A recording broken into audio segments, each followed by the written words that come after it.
YouTube. Today I'm going to show you how to set up your Akai MPK Mini Professional into FL Studio 10 and 9. This will work with both FL Studio Cracked, FL Studio Demo, and legit full versions of FL Studio. There's going to be two programs you're going to need. Of course, FL Studio and the software that came with your MIDI, the Akai MPK editor. If you do not have the Akai MPK editor, just go to akaiprofessional.com and go to the MIDI tab and select your MIDI. Then go to Docs and Downloads and download the MPK MIDI preset editor software for Windows. After doing that, you're going to need to open up FL Studio. And I'm going to explain to you how exactly we're going to set up the pads and the keyboards. So basically we have your basic kick, clap, hat, and snare setup. Your standard club basics.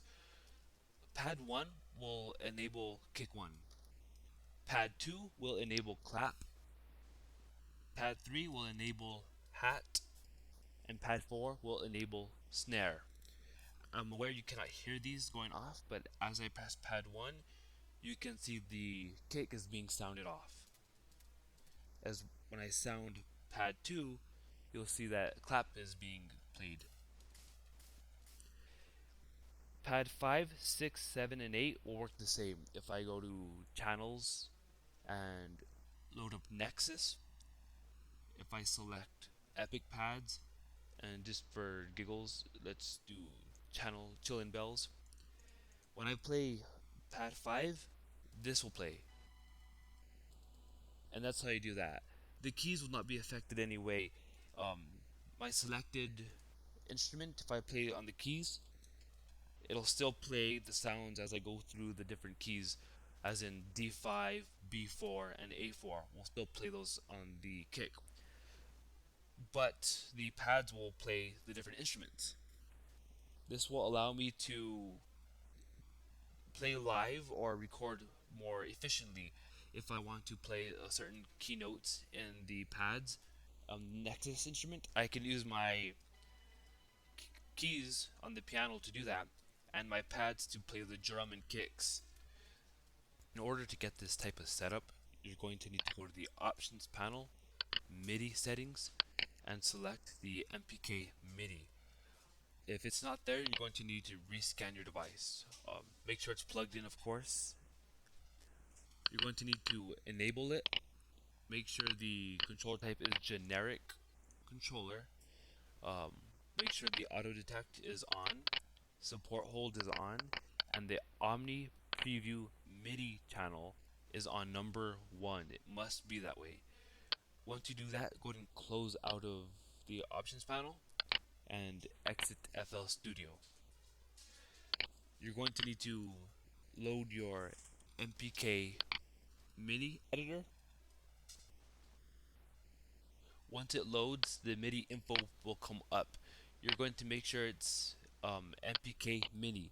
Press done and it should turn green.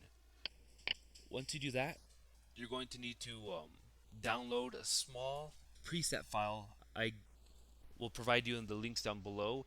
It will be from Mediafire, which will be a fast download because it's a small file. You're going to need to place it in your documents or download, no matter. But when you load your preset, you're going to select it, and it's going to be called FL Studio Keyboard and PC with Knobs. You're going to open it, and it's going to load everything. Make sure preset 1 is selected when you load it.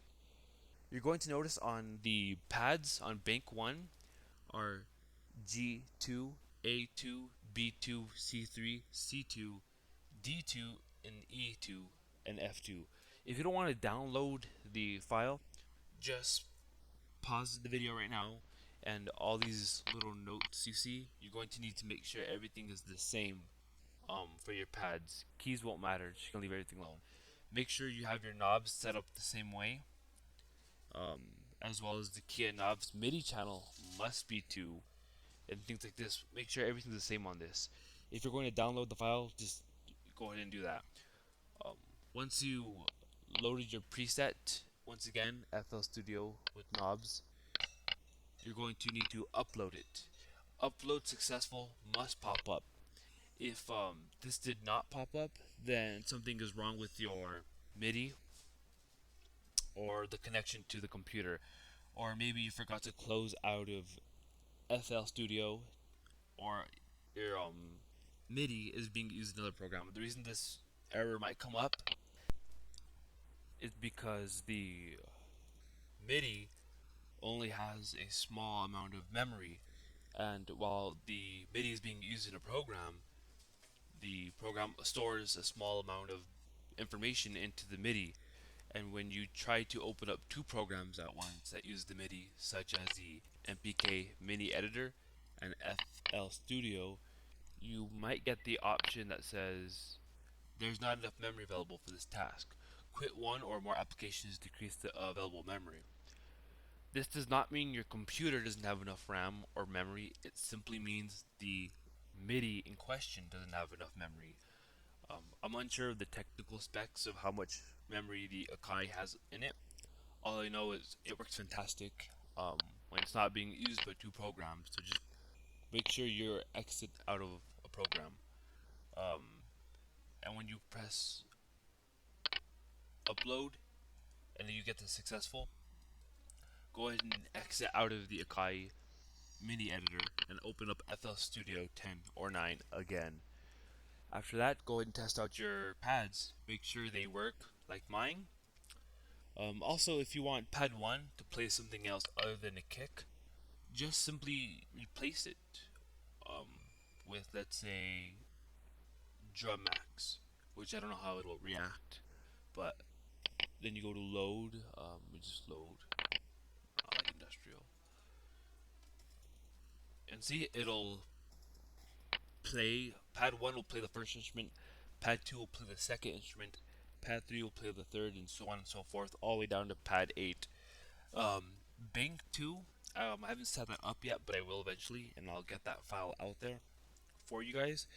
The knobs will work the same way. You can right click anything and link to controller, and to simply move the knob on the MIDI you want, and it'll set that, and now you can move this with the knobs. Same thing can be set for the same way you can set up the Fruity EQ2. You can easily have these set to the controller, so when you're playing different instruments, you can mess with it. So that's how you set up the Akai MPK Mini into FL Studio 9 and 10. If you are having any problems with the Akai MPK Mini, just hit me up and I'll try to help you troubleshoot your instrument problems. Also, make sure pad 1 on your MIDI is pad bank 1. Make sure when you change your programs on your MIDI to make sure you're selected program 1, and everything should work accordingly. Hope I helped you guys. Please leave a comment if you need any more questions, or if you simply helped you out in any way. Go ahead and let me know. I'd like to know. Thank you and bye.